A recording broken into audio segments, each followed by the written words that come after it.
no sexual relationship. All right, today we are jumping into one of the most famously difficult and maybe one of the most misunderstood phrases in modern thought. And trust me, it's an idea that once you really get it, could totally change how you see everything, from your dating apps all the way to the very nature of love itself. And there it is. The psychoanalyst Jacques Lacan said this decades ago, and it still just sounds wrong, doesn't it? I mean, of course there are sexual relationships. We see them everywhere. We have them. Our entire culture is just soaked in them. So what on earth was he talking about? So yeah, that is the big question we're going to tackle. In a world where sex is more visible and talked about than ever, how could this strange negative statement possibly be true? Now, to figure this out, we're not going to dive into some dense academic theory just yet. Nope, we're going to start with something way more concrete, some really surprising data about how we're all living, right now.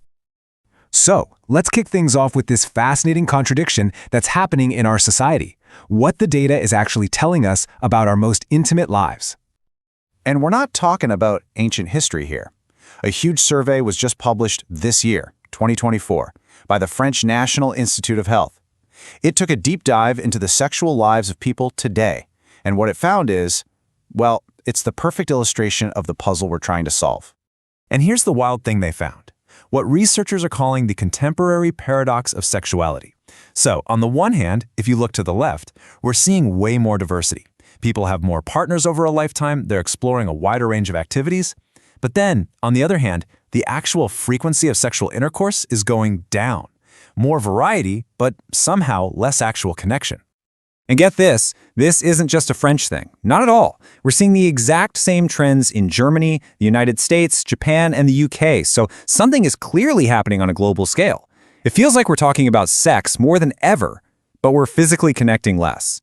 It's a paradox that seems to make no sense. But believe it or not, decades ago, Lacan came up with a concept that might just explain it perfectly. Okay, so now let's get into the theory a bit. Lacan argued that our modern world is going through a process he called desexualization. Now, I know, that sounds completely backward, right? Our world feels like the opposite of desexualized. But stick with me here, because this idea is the key to unlocking that paradox we just saw in the data. So what exactly is desexualization? Well, it's what happens when our way of desiring starts to look a lot like our way of shopping. Seriously, think about swiping on a dating app. You're scrolling through profiles like items in a catalog, right? Checking off boxes, job, height, hobbies. The messy, unpredictable, human part of attraction gets totally flattened into a checklist. And that's the core of it. Having a partner with the right specs becomes more important than being with a real person. And the consequence of all this? The partner stops being this unique, mysterious individual and kind of becomes just another object to be acquired. Like a new phone, a new car, a new jacket. The act itself becomes more about consumption and less about a real human connection. This brings us to Lacan's really stark, and let's be honest, kind of shocking phrase for this whole process: meat over the body. The body here is the living, breathing, desiring person, full of mystery. Meat, on the other hand, is just an object, something to be consumed. This, for him, is the ultimate disenchantment of desire. Okay. So with this idea of desexualization in our back pocket, we can finally circle back to that original, baffling phrase and unlock what it really means. All right, this is probably the most important part, so let's be super clear about what Lacan is not saying. He's not some nihilist just denying that people have sex or fall in love. The phrase isn't, the sexual relationship is canceled. No, the there is not is pointing to something much, much deeper about the whole nature of relationships. Here's the crucial point. When Lacan says there is no sexual relationship, what he means is there's no pre-written script for it. There's no universal formula, no natural instinct, no cosmic rulebook that guarantees how two people are supposed to connect. In the great book of nature, that page is just blank. It was never written down. And that blank page, well, that's not a bad thing. Actually, it's what makes every real connection possible.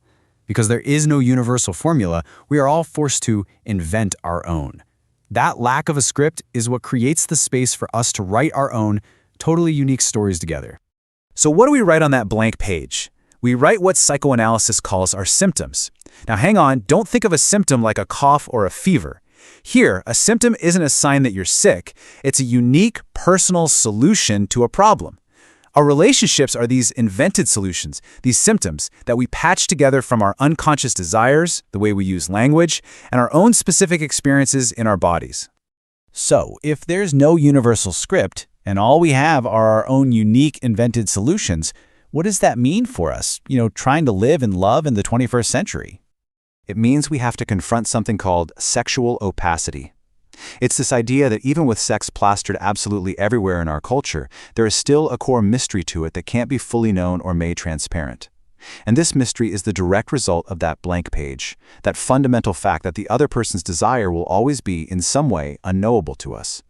This question just gets right to the heart of that mystery. It's that kind of shocking, deeply personal moment when you realize the person you're with is a completely different universe of desire. Their pleasure is ultimately their own, and you can never fully own or possess it.